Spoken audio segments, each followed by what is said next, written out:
Sí, definitivamente vas a encontrar que México es un país de muchas contradicciones, así como mencionabas, que a pesar del tamaño de su población, no hay tantos libertarios o liberales como en España, y vamos a ir viendo otras de sus contradicciones, porque es un país en muchos sentidos muy privilegiado y que sin embargo, pues no destaca o no logra destacar tanto como pudiera.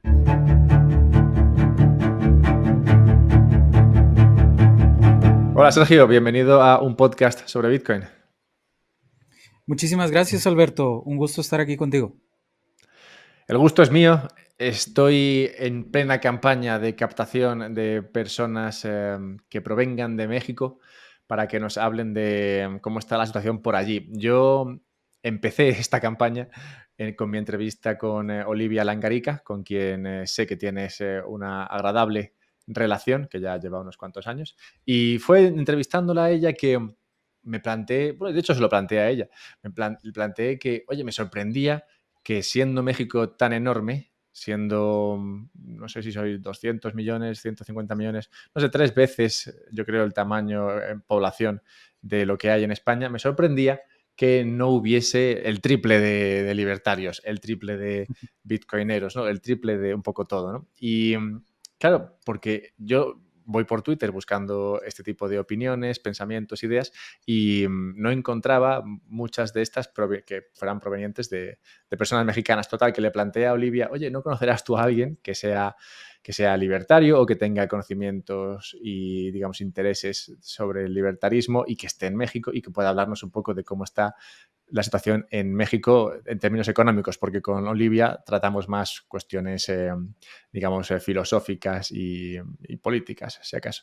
Entonces me recomendó que hablase contigo. Así que nada, por suerte ha ocurrido rápido el poder juntarnos a charlar un rato y nada, pues de nuevo agradecerte que estés aquí. ¿Te quieres presentar un poco a la audiencia? Claro que sí, con mucho gusto, Alberto. Y primero, antes de presentarme un poquito, sí, definitivamente vas a encontrar que México es un país de muchas contradicciones, así como mencionabas, que a pesar del tamaño de su población, no hay tantos libertarios o liberales como en España, y vamos a ir viendo otras de sus contradicciones, porque es un país en muchos sentidos muy privilegiado y que sin embargo, pues no destaca o no logra destacar tanto como pudiera. Eh, bueno, muchas gracias por haberme invitado. Mi nombre, para los que escuchen el podcast, es Sergio Adrián Martínez García. Yo soy economista de la Universidad Autónoma de Nuevo León, que es una universidad pública en México. Eh, He trabajado como servidor público en la Secretaría de Hacienda y Crédito Público por un espacio de 7 años y medio, más o menos. He trabajado también en el sector privado. Actualmente soy más un consultor independiente y profesor en algunas universidades, impartiendo actualmente una materia que me encanta, que es historia del pensamiento económico, precisamente en mi alma mater. Pero también imparto algunas otras clases de economía, finanzas, evaluación de proyectos, eh, estadística y algunas otras más. Entonces, pues eso hago básicamente, y trabajo con algunas organizaciones liberales del país. Un gusto estar aquí contigo. No sabía que habías trabajado en Hacienda. He metido al enemigo en casa. ¿Cómo fue eso? No, y es correcto que lo digas. Alberto, si existe un purgatorio, yo estoy seguro que yo ya me gané algunos años ahí para enmendar mis pecados de haber trabajado para el gobierno. Sí, bueno, es curioso, ocurrió la oportunidad de trabajar en esa institución en un momento en el que yo era joven, egresado de la carrera de economía. Sonaba una buena oportunidad, crecí ahí. Ya tenía yo algunas intuiciones liberales, es decir, yo ya estaba a favor del libre mercado, tenía mis reservas contra controles de precios y algunas gamas, bueno, alguna gama de políticas antiliberales, pero no era un liberal o libertario tan convencido como el que soy ahora. Y puedo decir que trabajar en el gobierno, aunque fue una experiencia eh, importante para mí en muchos sentidos, porque aprendí pues de mi paso ahí, trabajar en el gobierno definitivamente me volvió más liberal, me volvió más libertario. Porque cuando estás en las tripas de Leviatán, eh, pues empiezas a ver cosas que no te gustan, empiezas ya a entender de manera más fina por qué el gobierno como tal, aunque trabajen en él personas con muy buenas intenciones, tiene incorporados muchas cosas poco éticas e inmorales, ¿no? Entonces sí, yo sé que voy a pasar unos años o no sé cuántos me vaya a dictar San Pedro, pero yo sé que voy a durar unos años en el purgatorio, si es que existe el purgatorio, por mi paso para allá. Pero fue una experiencia que me volvió más libertario, así que espero que las ganancias excedan pues las penas, ¿no? Que provoqué por trabajar ahí. Sí, es verdad que hay veces que nos encontramos en situaciones en las cuales luego nos sorprende haber estado y puede ser que tengamos que purgar esos pecados en algún momento. Pero, como bien dices, también esas situaciones o esas experiencias nos ayudan a conocernos más y a conocer más sobre el mundo en el que nos encontramos. Y a veces nos llevan a mejores lugares, ¿no? Como te pasó contigo, al acercarte un poquito más al libertarismo. Quería comenzar esta charla tratando la cuestión de la Constitución. Y esto es porque encontré un tuit en tu perfil de Twitter, claro, en el cual hablabas de la Constitución mexicana y de cómo no estabas del todo contento, digamos, o de acuerdo con cómo estaba planteada. Y da la casualidad de que fue el aniversario de la Constitución española hace escaso 2 meses. Y cuando ocurrió esto, yo en un directo me puse a leer la Constitución en un directo ahí con las pobres personas que tuvieron el valor de pasar ese rato conmigo allí.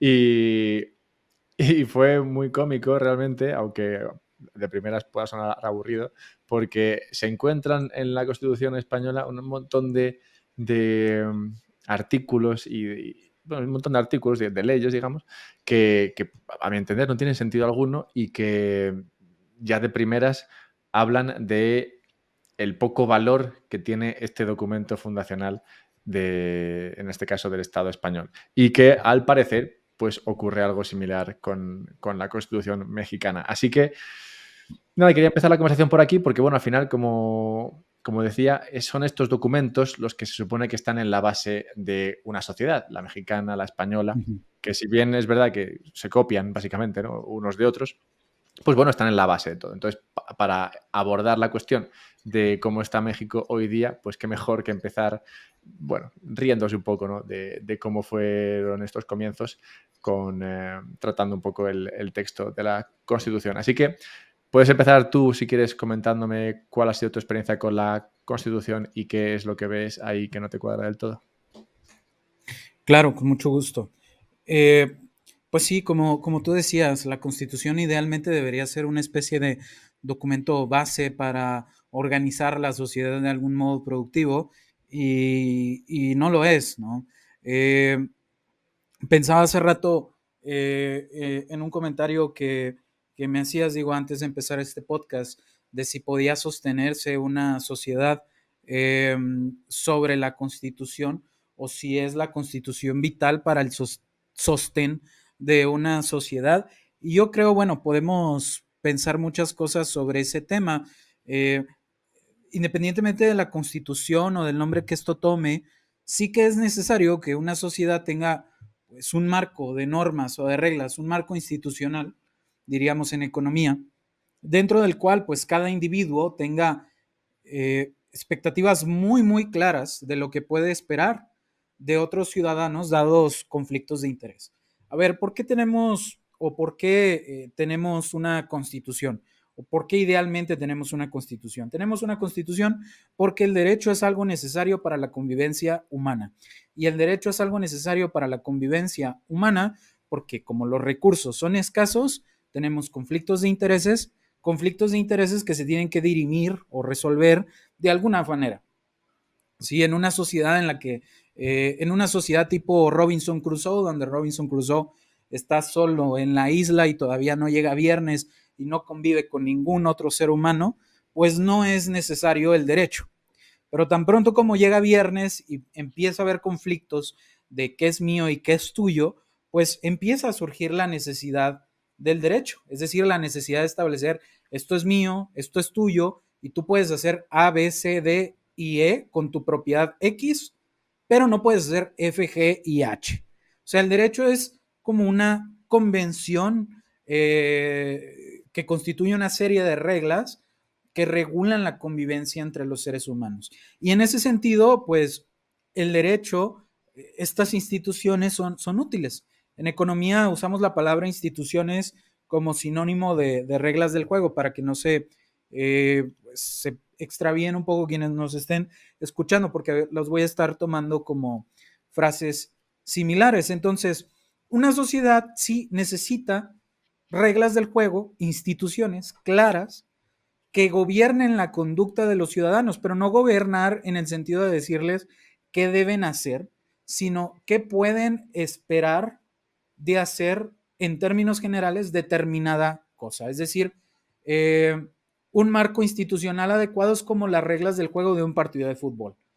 Las reglas del juego de un partido de fútbol no le dicen al delantero qué hacer, ni le dicen al defensa qué hacer, ni le dicen al portero qué hacer, sino que dicen qué va a pasar si el delantero golpea a otro jugador, ¿verdad? Eso es lo que eso es lo que hacen las reglas del juego de fútbol. Y algo muy similar debería ocurrir en una sociedad. Es decir, debe haber reglas del juego que me digan qué pasa si yo con mi propiedad destruyo o parte de la propiedad de otra persona o agredo físicamente a otra persona, pues es útil que en una sociedad haya normas claras, pues de qué va a pasar o de lo que debería pasar. E idealmente, la Constitución es el documento, como tú decías hace rato, fundamental, desde el cual deberían emanar esas instituciones, esas reglas del juego. E idealmente, la Constitución debería limitar los poderes del gobierno sobre la vida de los ciudadanos, así como reconocer sus derechos. Pero aquí es donde tristemente, y yo creo que es también experiencia española y experiencia mexicana y compartimos eso, la Constitución, lejos de ser algo que limite el poder del gobierno sobre las vidas de los ciudadanos, establezca el marco institucional que va a regular su conducta y proteja los derechos de la gente. Lejos de eso, la Constitución se convierte muchas veces en un instrumento utilizado por el gobierno para tener poder sobre la ciudadanía e invocar una serie de derechos definidos de manera arbitraria para privilegiar a ciertos grupos de interés. Eso es lo que termina siendo la Constitución. Y la Constitución mexicana en particular es una constitución bastante triste en ese aspecto, porque es una constitución profundamente antiliberal. En el contexto en el que nace nuestra constitución, la constitución política de los Estados Unidos mexicanos, nace en 1917. Es un contexto en el que el país está dominado por una ideología de características socialistas, una ideología en la que se cree que el obrero o el trabajador está siendo continuamente explotado por el capitalista o el empresario. Nace en ese contexto, nace en un contexto de reclamos de grupos de interés hacia el gobierno para darles lo que creen que por derecho deben merecer. Es una constitución de pues, filosofía hasta marxista, podríamos decir, y tiene una serie de artículos que le dan un poder excepcional al gobierno para dictaminar qué puede hacer con la vida de los ciudadanos y con su propiedad. Y aquí en el podcast vamos a estar hablando de algunos ejemplos si quieres, pero por ejemplo, te puedo adelantar a algunas cosas que hay en nuestra Constitución. Nuestra Constitución, por ejemplo, yo creo que es directamente culpable del grado de inflexibilidad que tiene nuestro mercado laboral. México es uno de los países peor calificados en flexibilidad laboral a nivel pues de otros países miembros de la OCDE, por ejemplo. Es decir, es un país en el que el gobierno interfiere agresivamente con el mercado laboral, con los empleados y empleadores, le dice al empresario bajo qué condiciones tiene que contratar al trabajador y qué le tiene que pagar y cómo tiene que ser esa relación. Tiene una filosofía muy intervencionista en ese sentido y también tiene una filosofía muy intervencionista en los derechos de propiedad. Prácticamente el mexicano no encuentra en la Constitución eh, algo que de manera clara, limpia y concisa defienda sus derechos de propiedad sobre las cosas que adquiere. Más bien, si bien se reconoce que puede tener propiedad sobre algunas cosas, la Constitución lo hace ver como si fuera una ofrenda de parte del gobierno, que por generosidad del gobierno le permite a los ciudadanos tener propiedad sobre ciertos bienes, ¿no? Cuando no debería ser así. Debería ser, no es el gobierno quien concede graciosamente que las personas deban tener propiedad sobre bienes, sino que debería reconocer primero esa propiedad y sobre la base del reconocimiento de esa propiedad, pues empezar a decir qué reglas del juego puede haber y demás. Pero te digo, así en términos muy generales, es una constitución profundamente antiliberal, una constitución enemiga del libre comercio, del emprendimiento, que a muy duras penas hemos logrado, de cierta manera, eludir y parchar aquí o allá para que México no sea tan retrasado económicamente. Le hemos encontrado con muchas dificultades formas de superar cosas que hay ahí para volver a México un país más abierto, más competitivo, más ameno a la inversión. Y aún así, no ha sido tan significativo el avance y ha habido y hay continuamente muchos intentos de los políticos de usar a la Constitución como un arma para servir sus propios intereses y para frenar los poquitos avances que hemos tenido. Entonces sí es una Constitución muy contraria al espíritu de lo que idealmente debería ser una Constitución y que creo que desde ella se pueden rastrear muchos de los atrasos que tiene nuestro país. Os pediría un par de minutos para hablaros de un par de patrocinadores de este podcast y luego continuamos con lo que espero que sea para vosotros un momento culmen en el día, aprender sobre el impacto que tienen estos textos fundacionales en nuestras vidas, en nuestros países, en aquellos en los que al final pasas un montón de tiempo y aquellos a los cuales, digamos, dedicas un montón de tu ahorro, siempre y cuando mucho de ese ahorro sea uno que tú dediques a sostener dichos estados, cosa que haces, como sabes, a través de los impuestos. Una manera de proteger tu ahorro, no siempre, pero una manera de proteger tu ahorro para que en un momento determinado de confiscación masiva este sea más seguro o más, digamos, inconfiscable, sería tener parte del mismo en Bitcoin. Y por eso el primer patrocinador de este podcast es Relay, que nos permite a todos, alabado sea, comprar Bitcoin de manera sencilla y de manera relativamente privada, no privada 100%, no privado 100%, pero relativamente privado y muy sencillo. Relay es una empresa que está en Suiza, tú les mandas euros, ellos te mandan Bitcoin a moneda que tú controlas, ya está. En ese sentido, pues bien, sencillo, rápido. Hay dos maneras de hacerlo, con transferencia o con tarjeta o siendo rico. Si eres rico, o trabajas para una persona que es rica, o conoces gente que es rica y que tiene más de 100.000 euros que quiere comprar de Bitcoin, entonces está Relay Private, que es una manera de tener tu propio gestor que te compra, que te llama, es que tener un amigo al cual tú pagas en forma de comisiones mucho más baratas si compras a través de Relay Private en esas cantidades, como digo, de gente rica, que si compras a través de la aplicación para retailers, ¿no? Para los plebeyos como nosotros. Pero bueno, que sepas que si tienes un negocio que quiere tener parte de sus saldos en Bitcoin, puedes hacerlo a través de Relay Business o, si tienes mucho dinero, a través de Relay Private.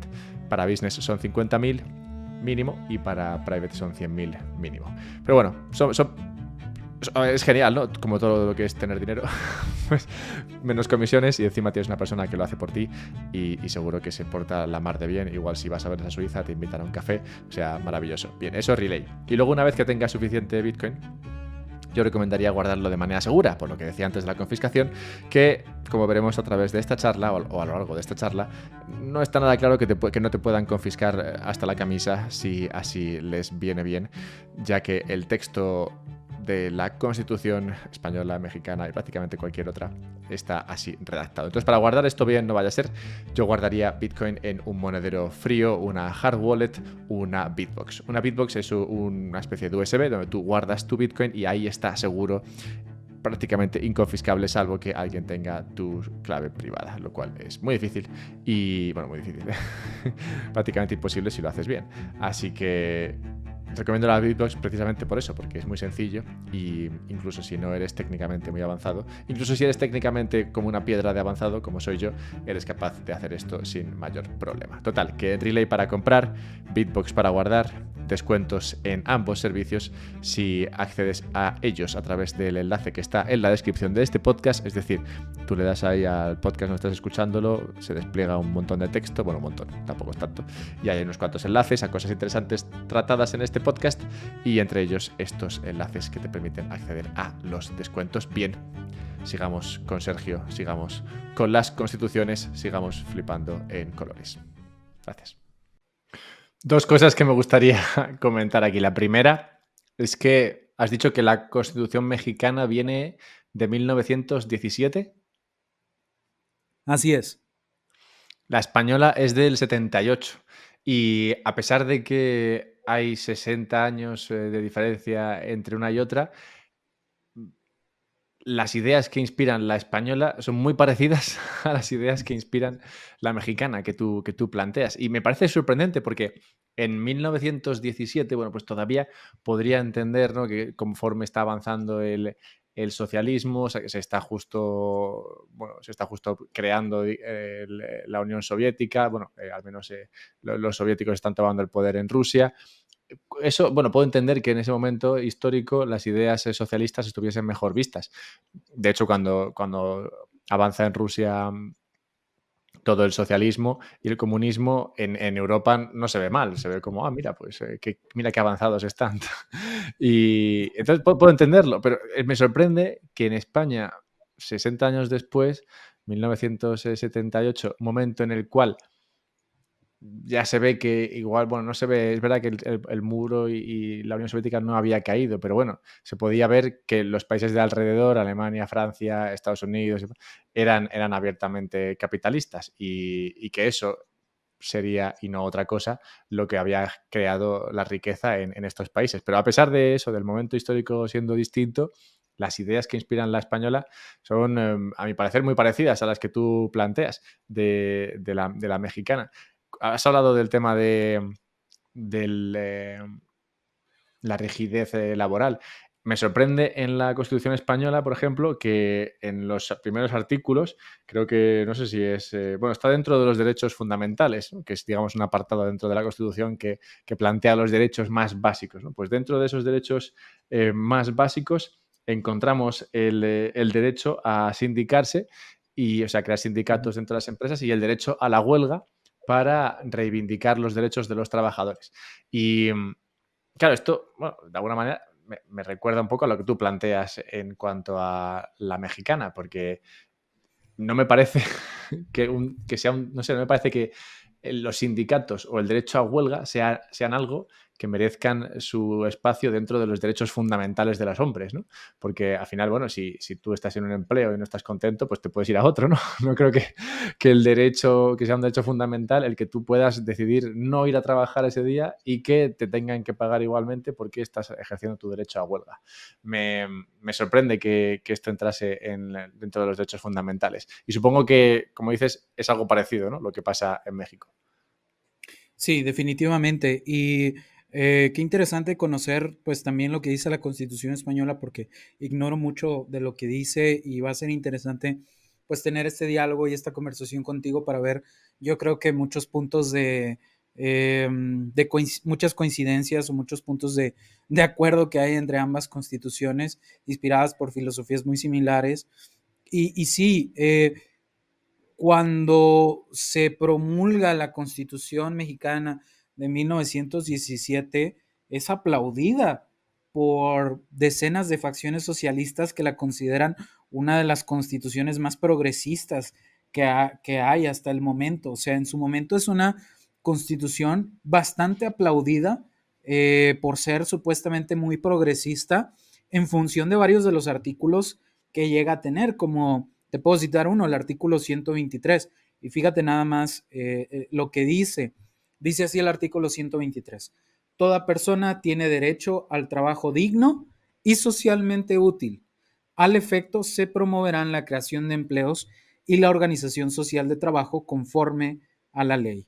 Es decir, es un artículo ahí de la Constitución que dice que el Estado debe garantizarle a la gente el derecho a un trabajo digno. Y digno, whatever that means, porque eso da espacio a un montón de legislación, pues que en realidad termina perjudicando en última instancia al trabajador y que es precisamente, pues una de las razones, como decía hace rato, que es rastreable de por qué tenemos un mercado laboral tan rígido. Entiendo que en España también es muy, muy similar. Y por eso tenemos luego tasas altas de desocupación o problemas, si no de desocupación, de lo que acá en México llamamos subempleo, no sé cómo se llame en España, que es el subempleo es cuando un trabajador no se encuentra empleado en el trabajo que le sería más óptimo o tiene que tener 3 o más empleos para poder al menos conseguir un ingreso que relativamente cubra sus necesidades. Entonces, a veces tenemos caídas en las tasas de desempleo, pero incrementos o cifras importantes en tasas de subempleo, que responden precisamente a que la gente, como hay pocas alternativas de empleo, dada toda la regulación, la hipertrofia de regulaciones que tenemos, pues tiene que buscar varios empleos, aunque sea de poco tiempo, para de ahí sacar algún ingreso. Entonces, te digo, ese es uno de los artículos. Y mira, para que te rías un poco, hablando y para que nuestra audiencia entienda la influencia que tuvieron las ideas socialistas en nuestra constitución, en la Constitución de México, te puedo mencionar el artículo 3 de la Constitución. Bueno, el artículo 3 de la Constitución es el artículo en la que garantiza que la educación primaria, secundaria y demás, pues va a ser obligatoria, laica y gratuita y demás.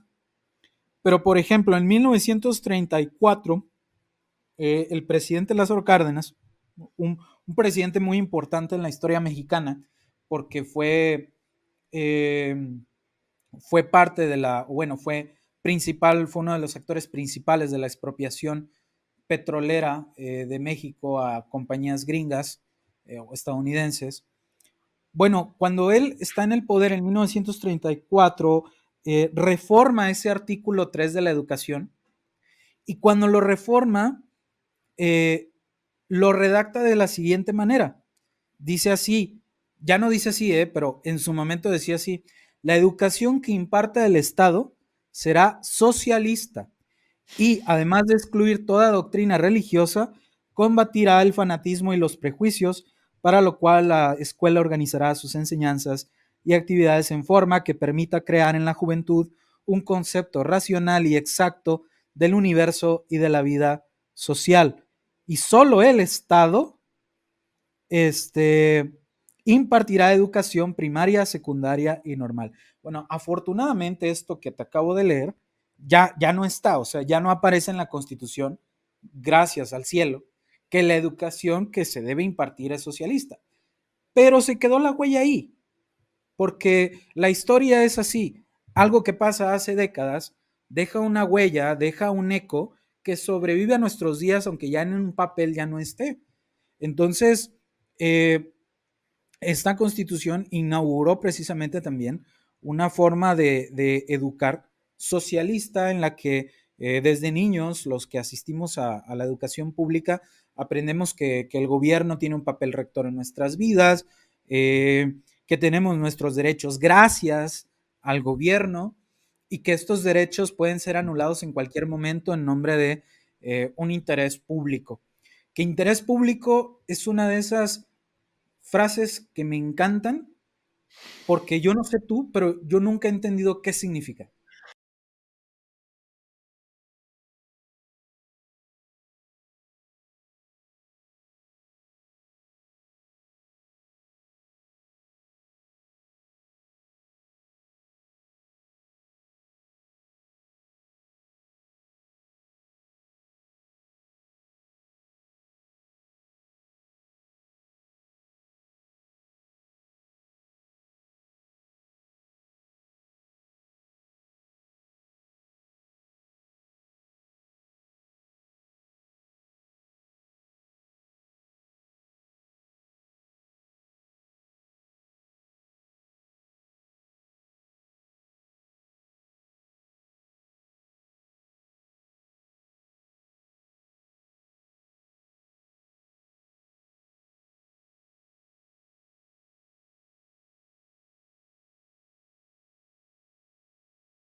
Bueno, aquí se habla de sus necesidades. ¿Cuáles son sus necesidades? Pues no sé, pero la de cada persona son diferentes. Entonces, ¿cómo llegamos a un punto en común en el cual se satisfacen las necesidades de todos? Estas cosas bueno, me crispan, pero no me quedo aquí porque has hablado del tema del interés público, este sale mucho en La Española muchísimas veces, también sale el aspecto social. Esto, como decías, son esas palabras que se usan mucho, como tú comentabas, eso no sabía que se usaba en los patios de colegio o de universidad, me parece gracioso, triste a la vez, porque es la típica frase que al final lo que sirve es como argumento definitivo, ¿no? Si yo estoy argumentando contigo sobre, no sé, cualquier decisión política que no veo que esté muy bien y estoy aquí dándote mis argumentos y tú vienes y dices, no, pero es por interés público. Pues ya está, se acabó la conversación, porque realmente, ¿qué más puede, o sea, cómo puedes responder a eso? ¿Qué le dices al del interés público? Claro, pero no puedes definir, o sea, es como una carta que te sacas ahí de la manga que acaba la conversación porque, bueno, es claramente algo que hay que proteger, el interés público. Pero claro, como tú dices, ¿quién es el interés público? ¿Quién decide qué es eso? ¿Quién decide qué es lo que quiere la sociedad? ¿O quién decide qué es lo social? Al final, eso no existe. No hay un tipo que se llame sociedad que tenga deseos propios, sino que sería la unión, ¿no?, de todos esos deseos individuales, pero que como son muy diferentes, no hay manera de ponerlos todos en común. Así que sí, ya una serie de cosas que, como tú planteas, eso, están en la base y que crean este pozo que luego, claro, informa las legislaciones que se van creando y que, digamos, ponen trabas al crecimiento, ponen esos palos en las ruedas de cualquier economía, como, bueno, como tú planteas en el caso mexicano y yo defiendo también en el caso español. Hay otro artículo que también me gustaría aquí comentar, por ir pasando a otro así gracioso. Ah, sí, el tema de la educación que tú has comentado. Podemos ir por ahí. En La Española plantean una cosa muy curiosa, ¿no? Y es que, como tú decías, se reconoce la libertad de enseñanza, de primeras. Oye, libertad de enseñanza, pero luego se dice que la enseñanza básica será obligatoria y gratuita y que esta enseñanza tendrá que estar homologada. Entonces, claro, es como que se contradice en sí misma y a nadie se le ocurrió ver esto o pasaron por alto o les dio igual, porque a ver, no puede ser que se reconozca la libertad de enseñanza y luego se diga que esta libertad tiene que estar homologada, ¿eh? Pues si me tienes que homologar tú lo que enseño, ya no soy libre de enseñar lo que yo quiera. Y, y luego está, por si acaso avanzar un poco por el tema económico también, el hecho de plantear que la enseñanza será gratuita.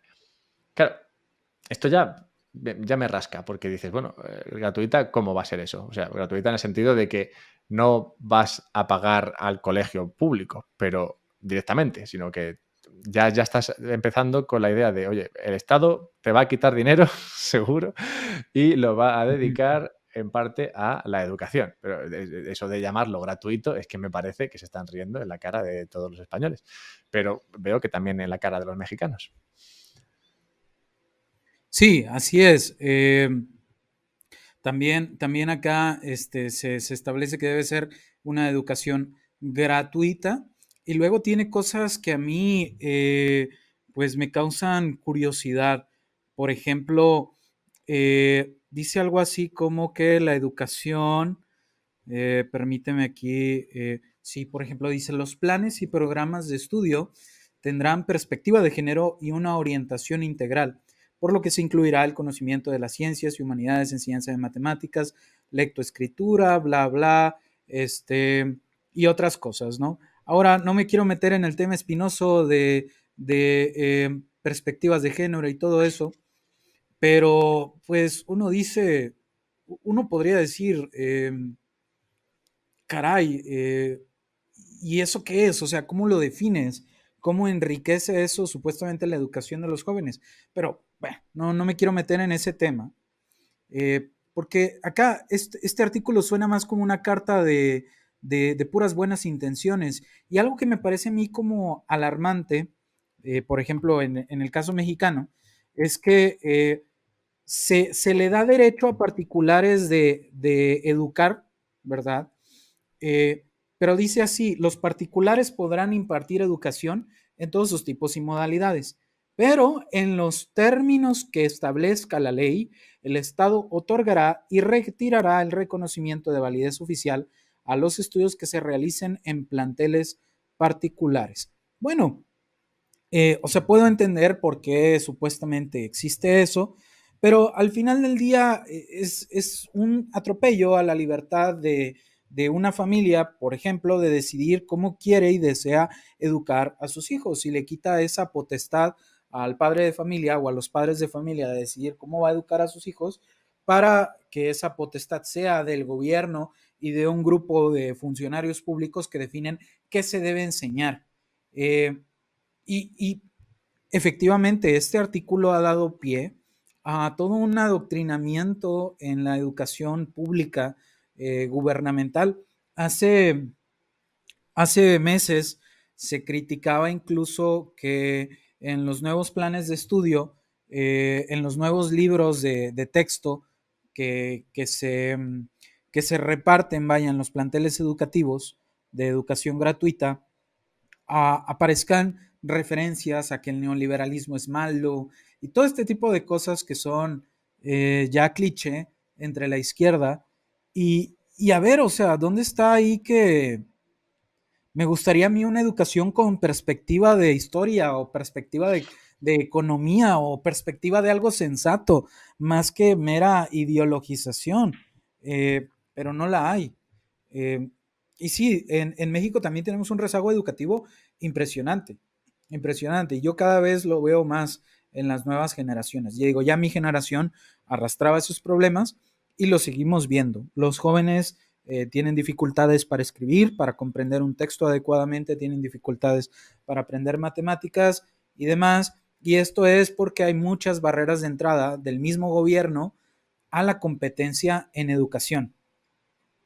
Si yo, por ejemplo, quiero poner un instituto para enseñar matemáticas, pues tengo que atravesar una serie de regulaciones arbitrarias puestas por el mismo gobierno para yo tener el derecho de enseñar matemáticas como yo creo que es conveniente enseñar matemáticas a los demás. Entonces, claro, esa es una barrera de entrada a la competitividad en un sector tan importante como la educación y es algo que sigue pues siendo pendiente, una tarea pendiente en México, porque si no, pues vamos a seguir teniendo un rezago educativo y en capital humano y todo esto, ¿no?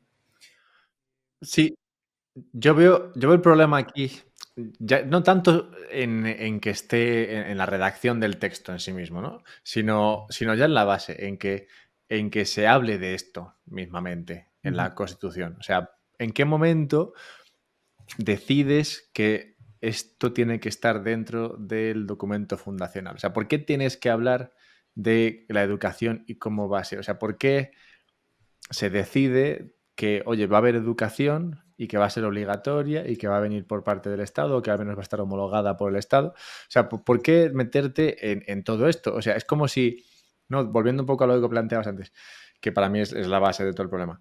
Es como si la gente, o como si en este caso los legisladores, pensasen que si no les obligas a la gente a educar a sus hijos, pues no va a salir de ellos. Como si la gente, no sé, por alguna razón, tuviese interés en que sus hijos no supiesen leer ni escribir. O sea, es como que tratan de ponerse en el lugar de padres de todo el mundo y convertirse, pues eso, en padres buenos, ¿no? Dice, voy a hacer yo de padre por ti, no vaya a ser que tu padre o tu madre pues decidan que tú no debes aprender a leer ni a escribir. Entonces yo ya me ocupo, poniéndolo aquí en la Constitución, que tú vas a tener que ir al colegio sí o sí y vas a aprender a leer y escribir. Así que voy a coger a todos los niños del país y los voy a meter en centros a la fuerza, porque si no lo hago yo, pues a saber si tú lo vas a hacer. Que, claro, ya está hablando de que por alguna razón eso, entienden que el individuo, el padre de familia o la familia en sí misma no va a velar por el interés de la familia misma, que a todos los padres les interesa que sus hijos aprendan y sepan desarrollarse lo máximo posible para aportar valor a la sociedad, porque así ellos también obtendrán parte de ese valor y podrán vivir bien. O sea, es que es lo normal. ¿Por qué ponerse a hacer de padre para tratar de hacerlo mejor que los padres mismos? ¿Quién va a tener más en mente el interés de los suyos que la familia misma? Esta es la parte que yo no entiendo. Exacto. Y esa misma forma de pensar de la que tú hablas permea en todo el texto de la Constitución. Es decir, esa forma de pensar de que si el gobierno no pone algo, no va a ocurrir de alguna manera en la sociedad, ¿no? O sea, si el gobierno no establece que tiene que ocurrir tal cosa que es benéfica para los ciudadanos y que de hecho estaría en su interés procurar y conseguir, no va a ocurrir. Esa desconfianza a la, pues a la búsqueda espontánea y natural y orgánica de la gente por su propio interés permea en todo el texto constitucional. Y, y, y esa forma de pensar yo creo se ve muy clara en el artículo 25, que quizá es uno de los que aquí en la Constitución de México tiene uno de los textos más cursis de toda la Constitución, porque dice más cursis y torpes, aunque yo estoy seguro que para muchas personas en México quizá no lo puede ser, pero hay que desafiarlas. Y el texto cursi dice así, eh, bueno, habla el artículo 25 de ciertas cosas antes, pero luego dice esto, el Estado planeará, primero, antes de seguir, para ciertas personas sería problemático identificar la palabra Estado con la palabra gobierno, porque se supone que el Estado es una cosa y el gobierno es otra, pero discusión para otra ocasión y para quien lo quiera reflexionar después. En fin, porque aquí lo implícito en este texto es que el Estado es el gobierno o el gobierno es el Estado. En fin, dice así este párrafo que quiero leer. El Estado planeará, conducirá, coordinará y orientará la actividad económica nacional y llevará al cabo la regulación y fomento de las actividades que demande el interés general en el marco de libertades que otorga esta Constitución. Ve lo fuerte de esto, lo voy a volver a leer para que de verdad, es que es algo tan gracioso y tan cursi. El Estado planeará, conducirá, coordinará y orientará la actividad económica nacional. Es decir, el Estado es el papá que tiene una gran cartera con muchos fondos y va a decidir cómo usar esos fondos para que todos estemos bien, para procurar el interés general. Otra vez esta frase, interés general, interés público, interés común siempre la vamos a ver en este tipo de textos. Es una frase, bueno, es patético que esto esté en nuestra Constitución, porque no es tarea del Estado procurar, coordinar, dirigir la actividad económica de la nación. La tarea del gobierno, en todo caso, si es que vamos a tener uno, pues es asegurarse nada más que las reglas del juego establecidas se cumplan y ya. O sea, respetar el patrimonio, velar por el respeto del patrimonio de la gente y su integridad física. Y ya, sí vamos a tener un gobierno. Pero acá este artículo le da facultad al gobierno para excederse por muchísimo de esas características y para ser quien dice así tiene que ser la actividad económica. Claro, Si es que alguien que lee, sí, perdón, adelante. no, te iba a decir Perdón. que si es que la Constitución, tanto de México, la española o la que fuese, realmente debería poder entrar en una cuartilla o ser como un menú de restaurante. O sea, si al final es lo que tú dices, tendría que centrarse en proteger la propiedad privada y las libertades de las personas y ya está. Estabas hablando antes, y es que tengo que decirlo antes de que se me olvide, estabas hablando antes de estos derechos que parece que si el Estado no nos da, pues parece que nosotros no vamos a tomarlos. Y me estaba acordando de tu ejemplo antes del fútbol, cuando hablabas de esa institución o ese marco legal o esas pautas, ¿no? Que se marcan.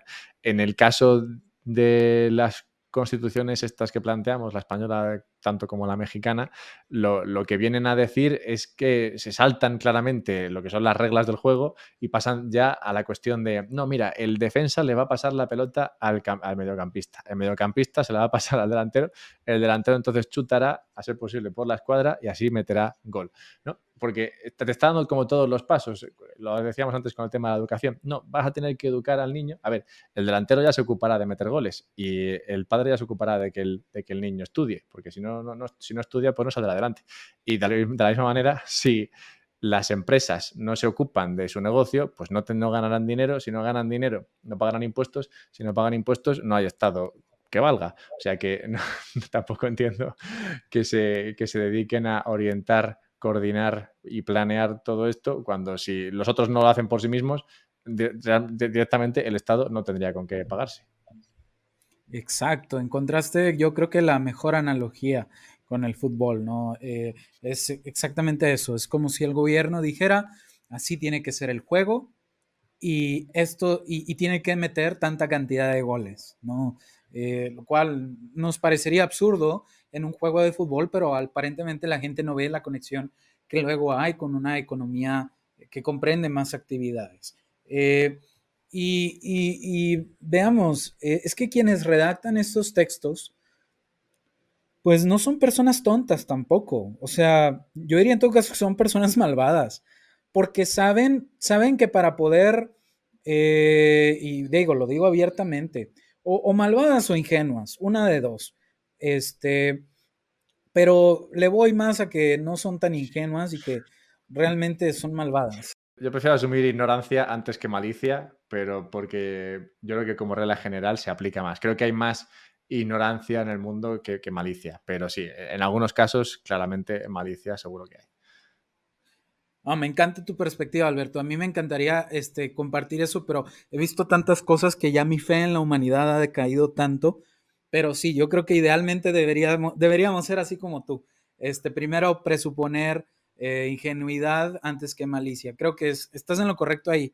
Eh, que así debería ser, pero te digo, yo ya he perdido tanto la fe que a veces creo que estas personas no son tontas o no son ignorantes, saben muy bien lo que persiguen, saben a veces hasta las consecuencias que puede tener y aún así dicen, pues nos importa un carajo, porque creemos que esto es lo que debe ser y al que no le guste, ni modo. Y son tan astutos que saben, por ejemplo, eh, que para que el Estado tenga ese tipo de poderes, para que el gobierno, ve que yo también confundo Estado y gobierno, ya estoy yo mal también, que para que el gobierno tenga estos poderes, saben muy bien que para que el gobierno tenga estas facultades, pues deben poner varios candados en la misma constitución. Y aquí es donde también me gustaría citar otro artículo importante que creo que revela mucho de México, que es el artículo 27 que dice así, dice, la propiedad de las tierras y aguas comprendidas dentro de los límites del territorio nacional corresponde originariamente a la nación, la cual ha tenido y tiene el derecho de transmitir el dominio de ellas a los particulares, constituyendo la propiedad privada. Es decir, todos los recursos naturales importantes que están dentro de nuestra nación son propiedad originaria del gobierno. Y el gobierno puede tener la facultad de transmitirlos graciosamente, lo que decía hace rato, graciosamente a los individuos para que de esa forma tengan, por nuestra prerrogativa, propiedad privada. Ve lo fatal de esto. Lo fatal de esto es que quiere decir que la propiedad que yo ahora creo tener sobre la computadora desde la cual me estoy conectando y hablando contigo, en cualquier momento me la puede despojar, me la puede quitar el gobierno. O sea, la tengo únicamente de manera contingente y por gracia, por bondad del gobierno que en la Constitución me permite a mí tener esta computadora, me lo permite. No es algo como que haya sido fruto que de mi trabajo y yo me lo gané, no, no me lo gané, me gané el permiso más que el derecho de propiedad. Eso es algo fatal, pero le da carta blanca al gobierno actual para en cualquier momento vulnerar la propiedad privada de los mexicanos y así lo ha hecho. Claro, incluye ese mismo artículo, incluye una fracción, bueno, no una fracción, una pequeña oración que dice que las expropiaciones solo podrán hacerse por causa de utilidad pública y mediante indemnización. Pero volvemos al mismo, ¿qué es utilidad pública, qué es interés general, qué es interés común? Solo el gobierno sabe, ¿no? Y esa indemnización que luego da no tiene, a lo mejor, muchas de las veces ni resulta ser una indemnización que realmente le hubiera gustado al propietario. Y Entonces, este sí, caso me parece especialmente grave porque al final, bueno, no sé, el caso de la computadora, bueno, puede ocurrir, pero se me ocurre que hace 300 años, 250 años, incluso menos posiblemente, unas tierras con petróleo eran tierras que no valían para nada, tierras baldías donde no podías sembrar nada y eso no valía nada, no lo quería nadie.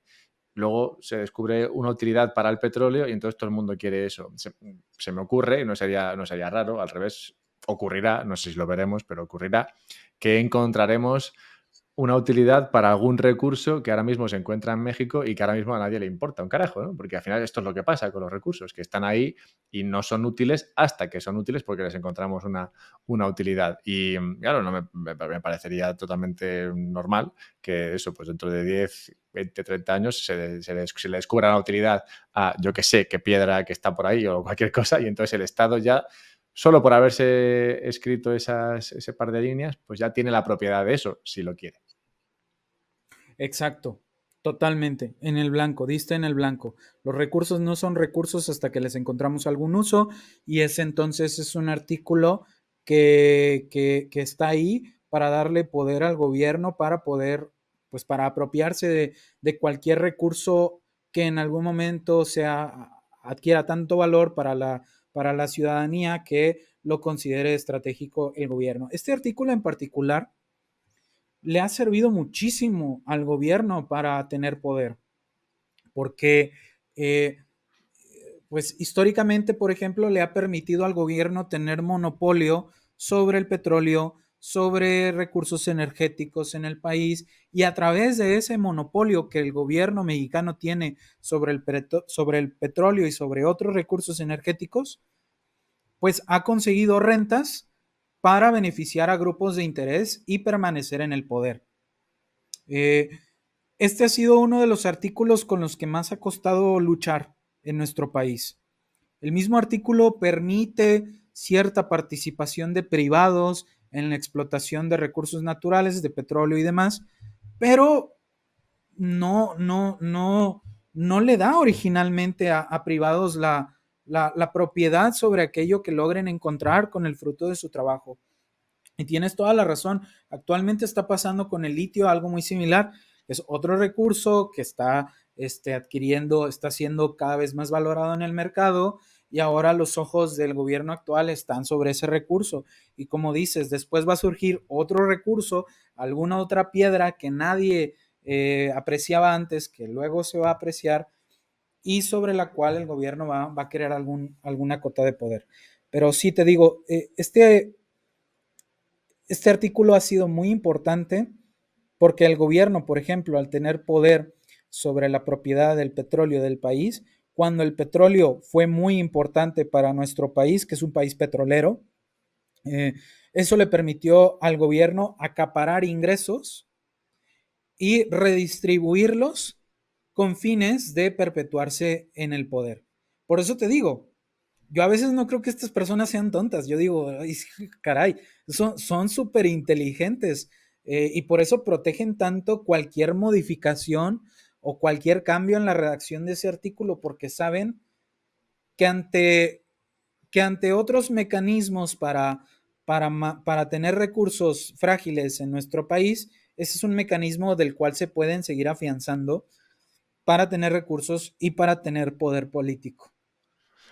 Yo creo que, bueno, puede haber malicia un poquito al escribir artículos como ese que planteas, pero yo creo que el problema está en la idea de base, ¿no? Y podemos, no sé, si acaso empezar a cerrar esta parte porque sí que quiero preguntarte un poco sobre la cuestión de cómo, sobre la base de este texto, México ha llegado donde está y por eso quiero saber un poco dónde está México ahora mismo. No geográficamente, eso lo tengo más o menos claro, sino económicamente y políticamente. Pero sí, a donde voy es a que creo que el problema está en la base y es que se escriben estos textos, como tú dices, partiendo de la base de que los derechos no son algo que pertenezcan que pertenezcan a los ciudadanos, que pertenezcan a los individuos, sino que los derechos son algo que las constituciones o los estados nos van a dar.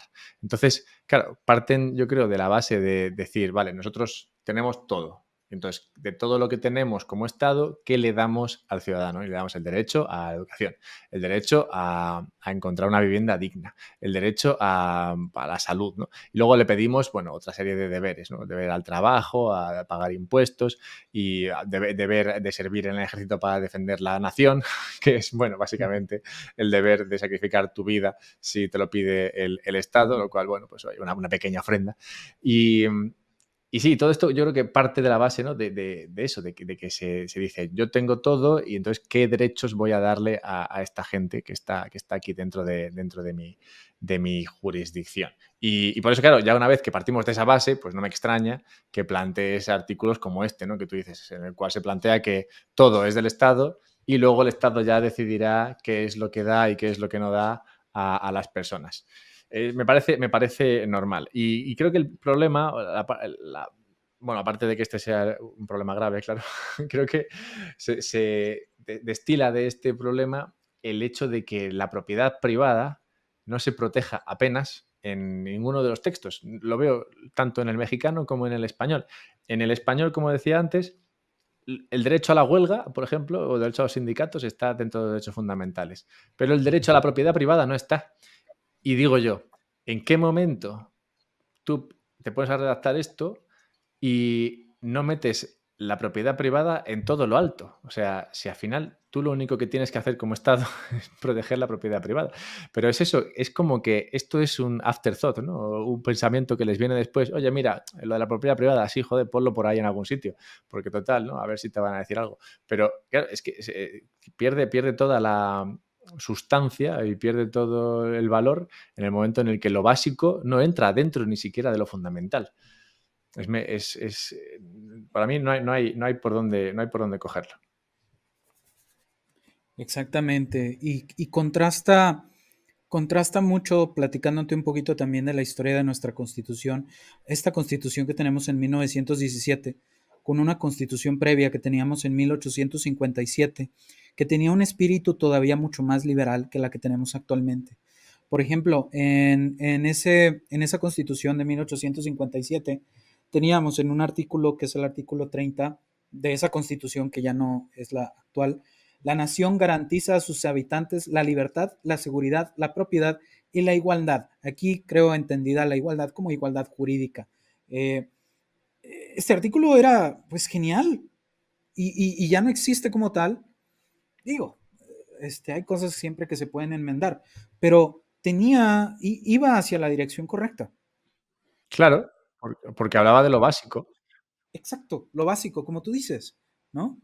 Y qué bueno que lo mencionaste, porque es cierto, parece que en las constituciones actuales Más bien, metemos lo de la propiedad privada porque si no alguien se va a quejar de que no está ahí, pero no es como lo fundamental, ¿verdad?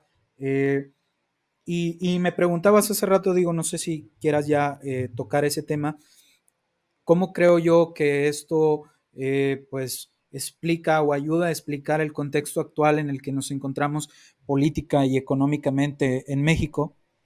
Y mi respuesta es que sí, efectivamente, México, una de las cosas más graves que tiene es un Estado de Derecho inadecuado.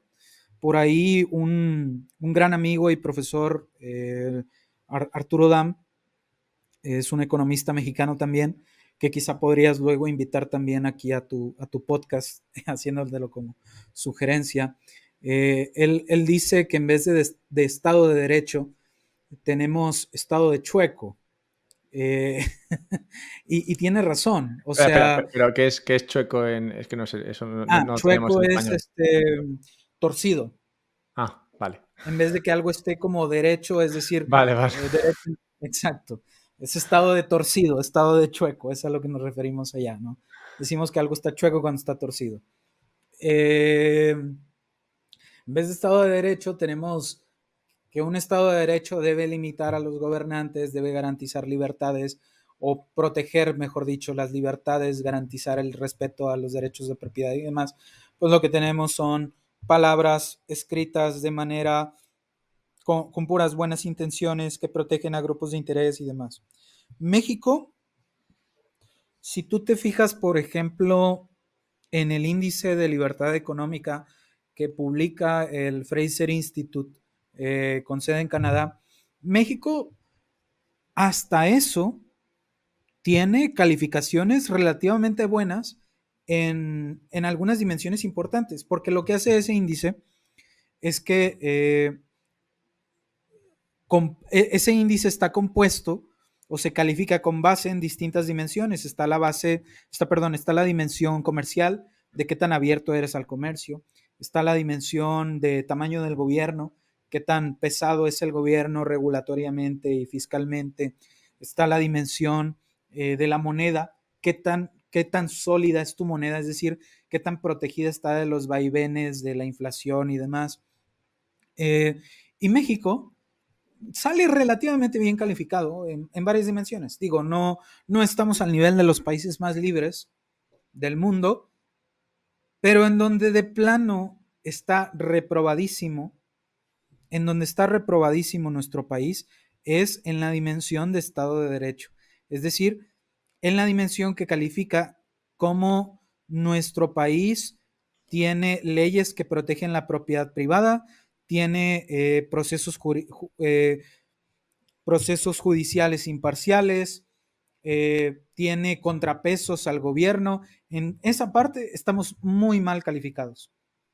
Y estamos muy mal calificados porque desde nuestra constitución se abren muchos espacios para muchas violaciones a la libertad individual. Y así como decías que ocurre en España sobre el salario mínimo, aquí está ocurriendo también. Hemos experimentado incrementos fuertes al salario mínimo últimamente, regulaciones contra el trabajo por outsourcing o subcontratación. Tenemos, últimamente se pasó una ley que extiende las vacaciones pagadas porque se argumentaba que trabajábamos mucho y que el mercado no estaba dando las suficientes vacaciones que debería dar.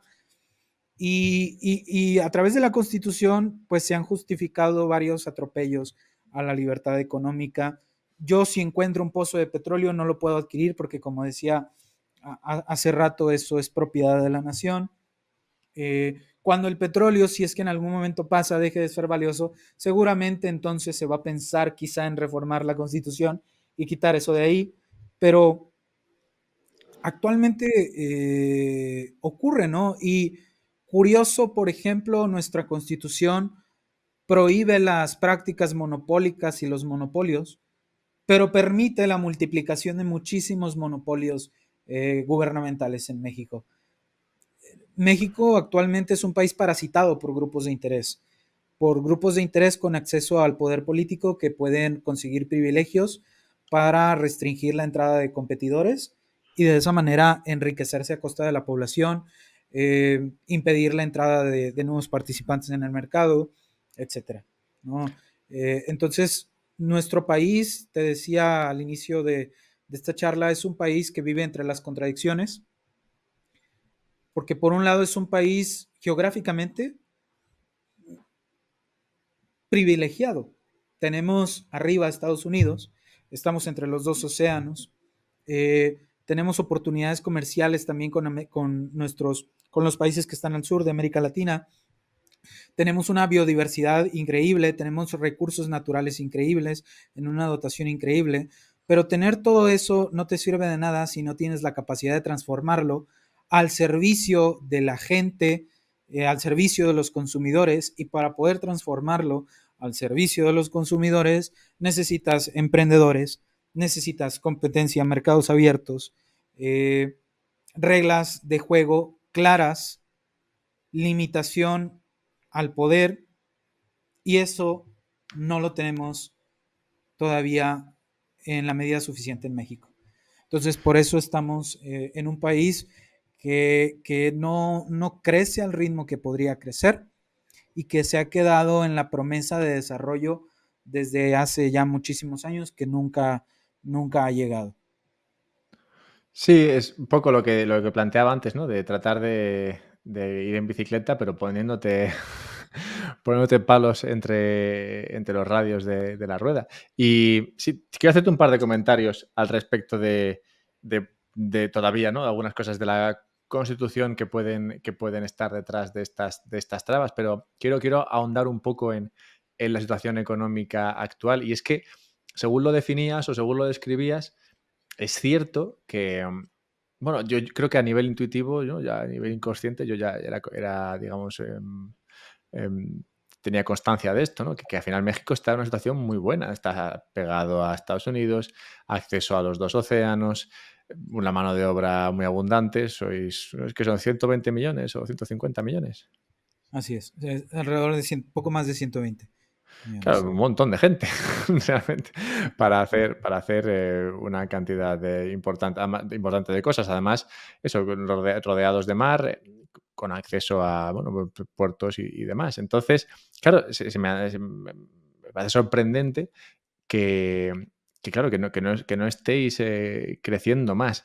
Y claro, te quería preguntar, a nivel Estado de Derecho, ¿no? Que ya sé bueno, todo parte, ¿no?, de esta Constitución mal escrita, pero a nivel Estado de Derecho, ¿hay seguridad jurídica ahí suficiente para que, al menos dentro del marco legal establecido, que sea malo, la gente, digamos, sabe lo que hay para poder crear un negocio si hace falta? Lo suficiente para poder tener una economía que a pasos lentos trata de superar muchos bloqueos, pero no lo suficiente para crecer como podríamos crecer. Especialmente, y voy a hablar en particular muy mal de este gobierno actual ha puesto muchas trabas al Estado de Derecho, ha cancelado proyectos de inversión de manera arbitraria. El presidente que tenemos actualmente es un presidente que cree que se pueden cancelar proyectos de inversión en los cuales privados ya se han puesto de acuerdo simplemente porque levanta una consulta popular y la población dice que se cancele y lo cancela, ya lo ha hecho. Eh, Fue muy escandaloso, por ejemplo, a principio de su gobierno, cómo canceló un aeropuerto internacional, que iba a ser un aeropuerto que ya era necesario y lo sustituyó por un aeropuerto mal hecho y que tiene muchas críticas y demás. Eh, México vive entre regulaciones arbitrarias. Hace unos días estaba en un evento escuchando a la economista en jefe de una organización que se llama Coparmex, que es una organización que representa muchas empresas en México. Y lo que decía esta persona, esta mujer economista, es que las empresas en México enfrentan regulaciones fuertes que a veces llegan a tomarles hasta un cuarto del mes productivo para poder solventarlas. ¿A qué me refiero? Eh, de un mes productivo, un cuarto de ese mes, es decir, una semana al menos de ese mes para empresas pequeñas, debe estar destinada a simplemente cumplir con permisos, cumplir con regulaciones, pagar cosas para poder operar, pagar licencias, permisos, ¿no? Un cuarto del mes productivo, pues es fuerte, es un cuarto del año productivo, es decir, al menos 25% de tu tiempo productivo está destinado a satisfacer las demandas de distintos niveles, de los distintos niveles de gobierno que hay, municipal, estatal y federal. Y bromeaba esta economista hace unos días diciendo que hay muchas empresas en México que luego enfrentan la situación de tener que pedir el permiso para poder tener el permiso, o sea, el permiso para el permiso de poder operar. Entonces, respondiendo a tu pregunta, no tenemos el grado de certeza jurídica que sería deseable. Hay arbitrariedades que cometen los gobiernos en contra de proyectos de inversión, eh, arbitrariedades meramente políticas donde se pasan acuerdos pues, por encima y no los respetan, y eso definitivamente ha lastimado mucho las oportunidades de inversión en México. Eh, en, en estos últimos 5 años, México ha perdido mucha inversión eh, porque pues las empresas temen invertir en un país que constantemente cambia las reglas del juego, en el que prometen que se van a respetar ciertos contratos y luego los vulneran. Te cuento un poco sobre el proyecto del aeropuerto que te mencionaba en un principio.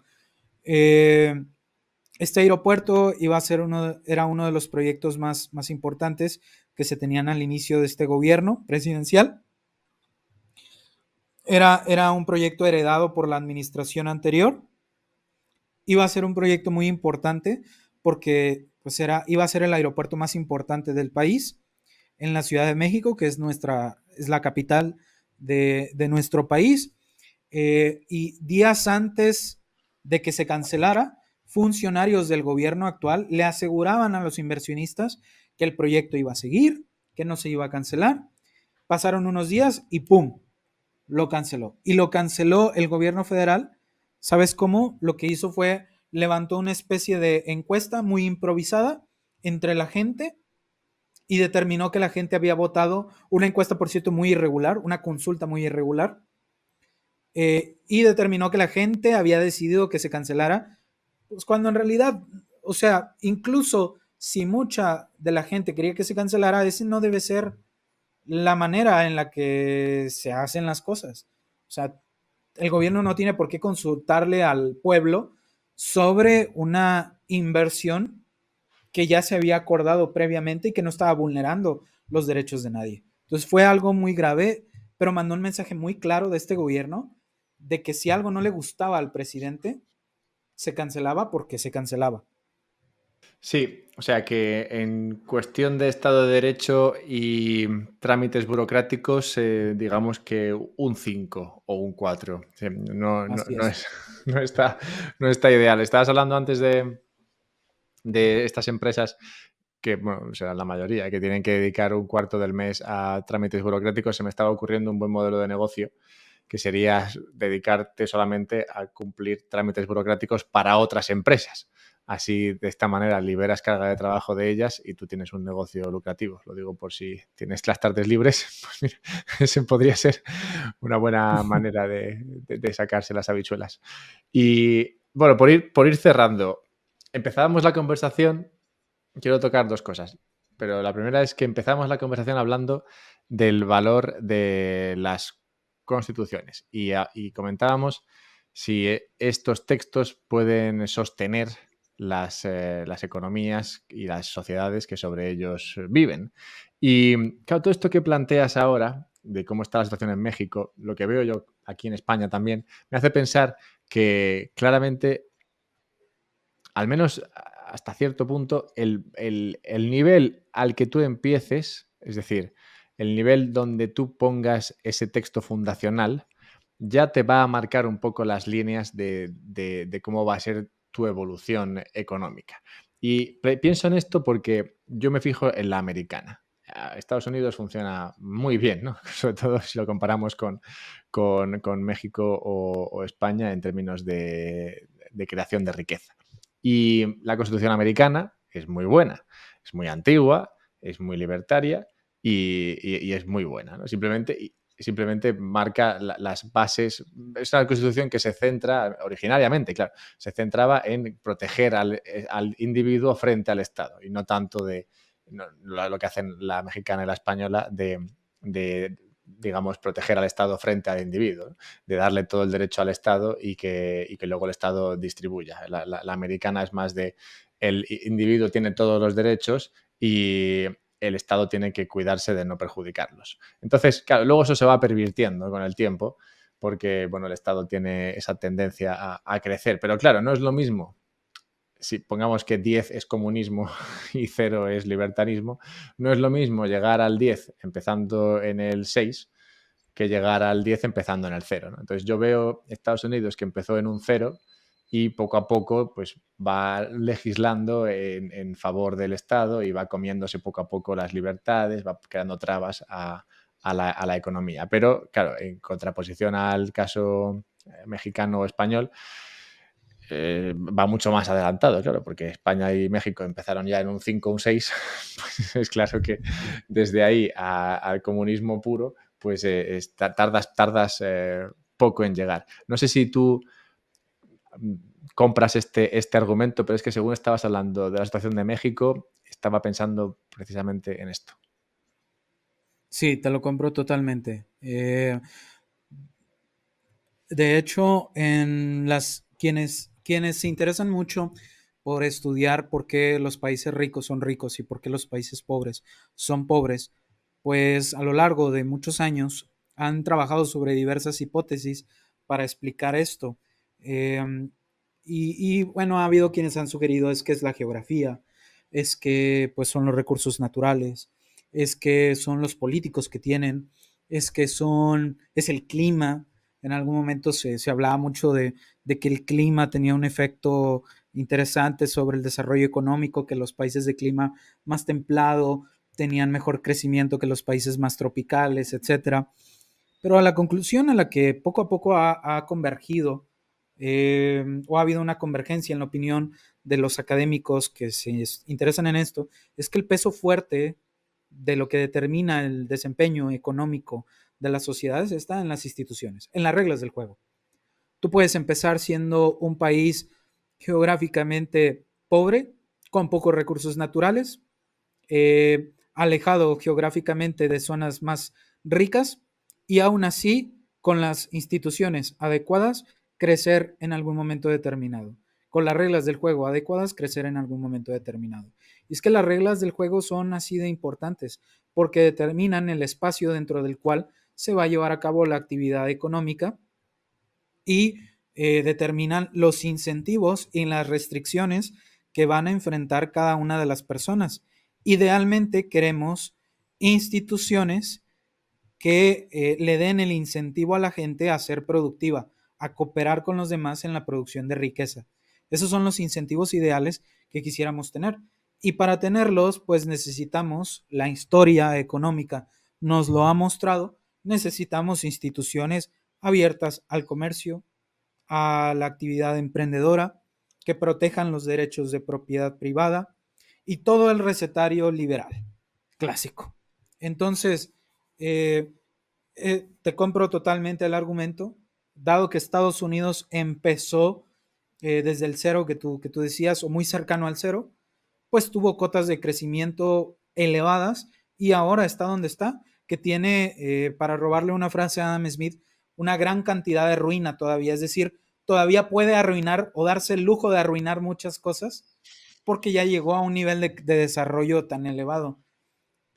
Tristemente, lo que pasa mucho y en nuestros países, y voy a enfocarme en especial en México, en los países latinoamericanos, es que queremos copiar las ocurrencias de los países ricos como Estados Unidos o de países nórdicos o de otros países más avanzados que nosotros, sin copiar las instituciones que dieron pie a ese grado de desarrollo. Entonces es increíble, lo puedes ver. Sí, no, Empieza uno. este es muy Sí. bueno, perdóname, pero es que es muy bueno porque en España tenemos muy cerca a los países escandinavos, que como sabrás son, bueno, el ejemplo de cualquier socialista sobre un país, digamos, con unos derechos y unas ayudas sociales enormes y que a pesar de eso, pues son países muy ricos. Y en España estamos hartos, sobre todo, ¿no? Los que no compramos estos argumentos, estamos hartos de escuchar estas historias. De que no, los países nórdicos, fíjate, son muy socialistas y tienen un estado de bienestar enorme y mira eso, y mira qué bien viven. Y yo, claro, pues es que, pero si está muy bien, si ves lo que tú dices, ¿no? Que hay que tener capacidad de arruinarse para empezar a arruinarse. Si tú has generado muchísima riqueza, entonces ya podrás empobrecerte poco a poco. Pero claro, lo que no puede ser es, como tú dices, copiar la ruina antes de haber generado la riqueza, porque entonces pasas de ser pobre a ser muy pobre, en lugar de ser rico a, bueno, un poquito menos rico. Exactamente, así pasa. Y es que realmente es un fenómeno súper interesante.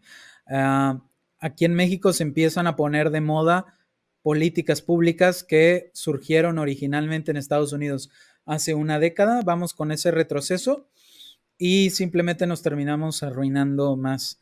Tenemos un montón de regulaciones pro trabajadores, pro empresa, pro esto, pro lo otro, pero no hemos generado las bases para el crecimiento económico. Y mientras sigamos así, pues vamos a seguir teniendo un crecimiento económico mediocre en México.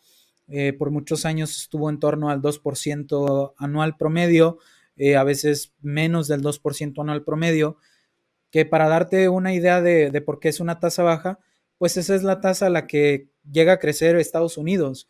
Pero Estados Unidos puede crecer esa tasa porque ya cuando tú tienes un nivel de riqueza elevado, es normal que las tasas a las que crezcas sean de ese estilo, sean más bajas, ¿no? Porque ya estás en un Claro. nivel muy elevado de productividad. Un país pobre tiene que crecer a tasas todavía más elevadas. Por eso vemos que China, que ha estado creciendo a ritmos impresionantes, pues crece a tasas elevadas porque es un país todavía muy pobre, a pesar de los crecimientos que tiene. Y México, pues no, ahí va.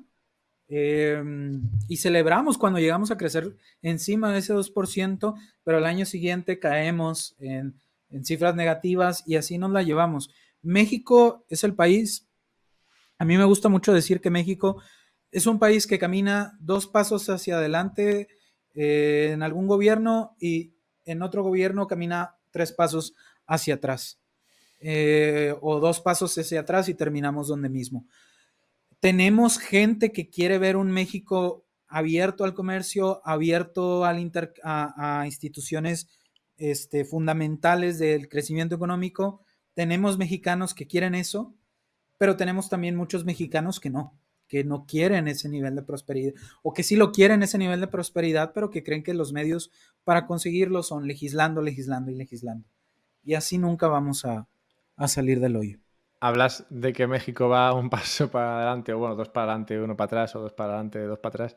España, yo creo que la mejor descripción sería que se intenta lanzar al vacío directamente, pero Europa como que lo sujeta, en plan, no, no, no, no te tires. Pero que si no fuese porque le ponen a ciertos límites, España, vamos, ya te digo, se lanzaría al vacío directamente.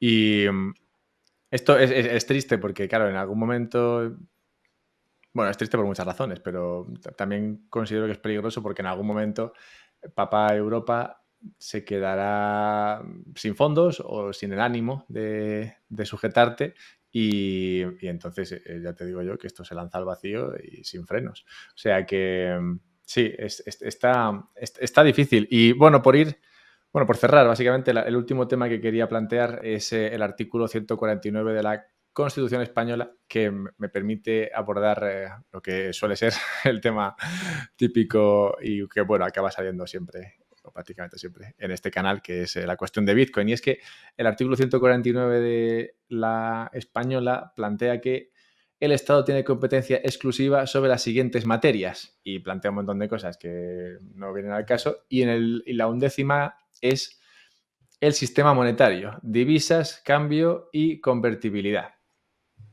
He intentado encontrar un momento en la Constitución en el que hablase de dinero y no sale, solo sale el tema de divisa y es en este artículo. Entonces, esto me parece, bueno, esto no lo había visto antes y me parece que es esclarecedor en cuanto a lo que planteábamos antes de el poco valor que se le da a la propiedad privada. Se le da tan poco valor a la propiedad privada que en toda la Constitución no sale el tema de la divisa más que una vez y es para decir que el Estado tiene competencia exclusiva sobre esa materia. O sea, se le da tan poco valor a la propiedad privada que no se cuida el dinero, que es lo que las personas utilizarían para almacenar el valor de su trabajo. O sea, esa propiedad privada, al final, que puedes tenerla en forma de activos, como pueden ser casas o pantalones, o la puedes tener en forma de ahorro, en dinero. Y eso no se cuida, no se cuida que, vamos, tanto es que no se cuida que no aparece en ningún sitio digamos, que el Estado deba proteger el valor del ahorro de las personas, que además es que debería ser algo que va en el interés del Estado. Si el Estado tiene gente que tiene dinero, pues ya les podrá robar mejor. Pero es que parece que ni siquiera... Por eso digo que no hay tanta... Bueno, habrá malicia, pero para mí hay mucha más ignorancia, porque, o sea, hay que ser muy tonto para ni siquiera saber a quién se le roba mejor. Y claramente se le roba mejor a una población rica con buenos ahorros y con un buen dinero que a una población empobrecida. Entonces, me parece...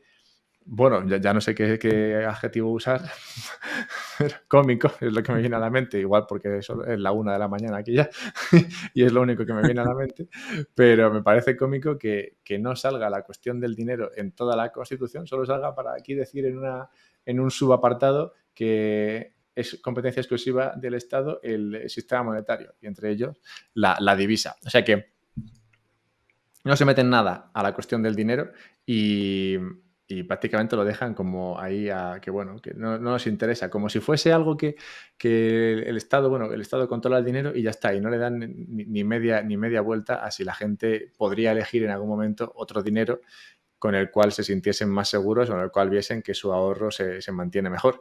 Entonces, bueno, todo esto para preguntarte si tú sabes algo de cómo está esta cuestión tratada en la mexicana y principalmente para preguntarte qué opinas de Bitcoin, ya que he abierto este melón. Claro, no. En México también hay algo muy, muy similar a lo que tú mencionas para el caso español. Y es un poco gracioso también el artículo, bueno, lo que menciona en la Constitución sobre este tema del dinero, porque eh, tenemos el artículo 28 en nuestra Constitución que prohíbe los monopolios.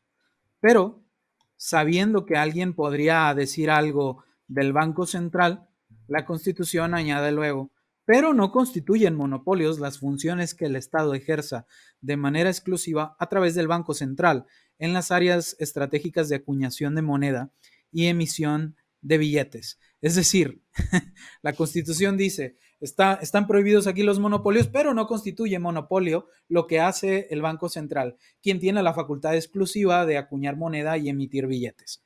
Pues sí, porque el Banco Central es una institución celosamente protegida por el gobierno y el área de competencia en la moneda es un área en la que el gobierno pues es muy rudo, ¿no?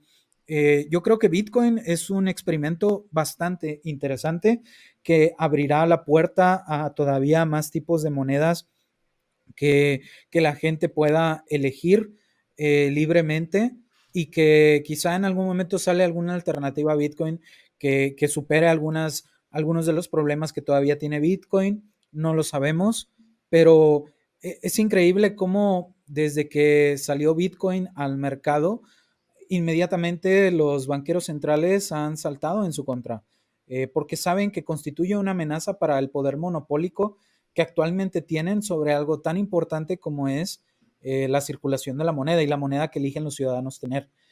Quitarle ese poder al gobierno sería quitarle un poder bastante importante. En ese sentido, yo apoyo completamente la institución de Bitcoin, la idea que la respalda, que es de hecho una idea muy, muy libertaria. Bitcoin nace por un impulso de querer una moneda que no obedezca a la centralización de ningún gobierno, cuyo valor está en función de la demanda principalmente de la gente por tenerlo y no de políticas arbitrarias que elige el gobierno. Acá en México, afortunadamente, hasta eso, tenemos un banco central que en los últimos, pues casi ya 30 años, bueno, sí, en los últimos 30 años más o menos, poco menos, eh, ha tenido un desempeño relativamente bueno, en el sentido de que ha adoptado políticas prudenciales en la emisión de moneda, en la emisión de billetes, que han permitido que México no llegue a los niveles inflacionarios que tenía antes de 1994, que llegamos a tener inflaciones pues, bastante altas, ¿no? de superiores al 100% en algún momento determinado, en la década de 1980 y demás. El tema de la inflación ha estado relativamente bien controlado. Por mucho que me pese decir algo positivo del Banco Central Mexicano, hasta eso ha sido la única institución como del Estado relacionada con él que más o menos ha hecho la tarea bien. Pero en los últimos 2, 3 años, pues ha cometido errores fuertes. Actualmente tenemos una inflación significativa en México que el Banco Central no ha logrado con sus herramientas de política monetaria controlar efectivamente. Y eso constituye al día de hoy un problema y debería este país abrirse a alternativas como Bitcoin, que existen, que con los avances tecnológicos cada vez van a ser más atractivas, eh, para que tenga un depósito de valor, pues seguro, confiable, que elija libremente y que actualmente no tiene. Por ahí, Agustín Carstens, un economista mexicano que ha tenido puestos públicos importantes, fue secretario de Hacienda, fue también ¿cómo se le llama? Se me fue el nombre, jefe de gobierno, o gobernador del Banco Central y que trabaja ahora se me fue el nombre en inglés, pero es el Bank of International International Settlements. Settlements. Claro, te iba a decir, digo, cuando has dicho Carstens, digo, o es hermano del Carstens que yo conozco, o eso. Vale, no, Sí, es el del BIS, sí. exactamente, un excelente economista, pero también un economista que tristemente ha adoptado una postura muy, muy hostil contra Bitcoin. Él ha dicho que pues los bancos centrales o los gobiernos deberían regular más ese tema. Y me parece una postura bastante desafortunada de un economista que es bueno en otras áreas, pero ahí patina mucho. Y digo, quiero hacer este comentario, es muy interesante cómo en la mayoría de las clases de economía que uno lleva, eh, estoy hablando de economía pues ortodoxa, no economía de corte marxista ni de ese tipo. Pero en las clases de economía que uno lleva se suele hablar mucho de los beneficios de la competencia, de la innovación y demás, pero de pronto cuando llegas a clases de economía sobre moneda, ahí no tiene que haber competencia, no, ahí sí es necesario que solo haya un monopolio y que solo el Banco Central emita moneda. ¿Por qué? La respuesta que dan muchos economistas realmente no es satisfactoria y ha sido muy divertido ver cómo muchos economistas se han topado con pared en su arrogancia, porque decían muchos de ellos que Bitcoin iba a desaparecer al año de que salió y a pesar de los vaivenes que ha tenido, Bitcoin ahí sigue y yo creo que seguirá. Y si algún día muere Bitcoin, van a seguir experimentos muy similares a Bitcoin, eh, a pesar del gobierno, yo creo. Y en algún momento, tarde o temprano, vamos a ir hacia allá. Entonces, Bitcoin nos mostró una ventana hacia el futuro en moneda, hacia una moneda descentralizada, que ojalá que algún día lleguemos. Y es algo que está fuera de cualquier texto fundacional que al menos yo conozca, siendo uno y medio los que conozco. Bueno, Sergio, yo me lo he pasado muy bien con esta charla. En algún momento futuro estaría bien que nos juntásemos de nuevo para tratar más en profundidad la cuestión económica mexicana, pero yo ya no puedo dar más de mí. Es muy tarde por aquí y ya no me da más. Pero lo dicho, ha sido un placer tener esta charla contigo. No, el placer es mío, Alberto. Muchas gracias por invitarme y esperemos que pueda haber más sesiones juntos. Claro que sí. Mientras tanto, confiemos en que cada vez se le haga menos caso a la Constitución y que prevalezca la libertad en la medida de lo posible. Un abrazo, Sergio. Un abrazo, muchas gracias. Así sea.